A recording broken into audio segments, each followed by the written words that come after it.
নানান কিছুর মধ্যে আরেকটা ভিডিও যে রয়ে গেছে সেটা আমি ভুলে গেছিলাম, তাই আজকে এডিট করে তোমাদের সাথে শেয়ার করে দিলাম। প্রথমত এখানে বসেছিলাম, ওই হাতটা প্রচণ্ড ব্যথা হয়েছে। দ্বিতীয়ত এই বোতলটা দেখানোর একটাই কারণ, এইটা প্রথমে ভেবেছিলাম আমি স্যালাইন, কিন্তু এটা স্যালাইন না, এটা একটা বড় ইঞ্জেকশান।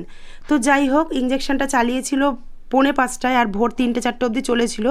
আর এইটা যে দেখতে পাচ্ছ ছোট্ট একটা ছাড় পোকা, তুমি দেখো বুঝতেও পারবে না যে ওরা কিভাবে রক্ত খাচ্ছে, দেখো লাল হয়ে গেছে।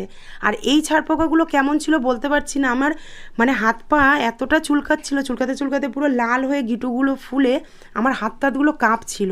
তারপরে তো ডাক্তার, তোমরা আগের ভিডিওতে দেখেছো, এই হাতের কেনোতে চ্যানেল করে দিয়ে গেছে। হাতটা নিচে রেখেছিলাম, একদম মানে কামড়ে আমাকে ফুলিয়ে দিয়েছে। যেহেতু যেখানে চ্যানেল করা থাকে সেই হাতটা বেশি নাড়াতে নেই, তাহলে চ্যানেলটা নষ্ট হয়ে যায়।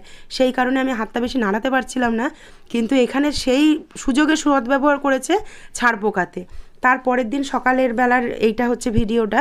রিপোর্টগুলো সব চলে এসেছে, ডাক্তারবাবুরা এই রিপোর্টগুলো সমস্ত দেখলেন, দেখে বললেন কিছু ঠিক আছে, কিছু ঠিক হয়ে যাবে, অল্প কিছু সময় লাগবে, তার মধ্যে ঠিক হয়ে যাবে। আর আমাকে বলেছে সম্পূর্ণ বেড রেস্ট, এবং কোনোভাবেই যেন আমি কোনো রকম চিন্তা না করি।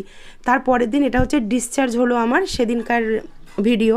তো এখানে এত ওষুধ দিয়েছে, তারপরে দেখো শিরাগুলো কীরকম জেগে গেছে, আর হাতটা যে কী বীভৎস ব্যথা, আর কেনো থেকে পুরো এই মানে বাহু অবধি হাতটা আমার ফুলে গেছে।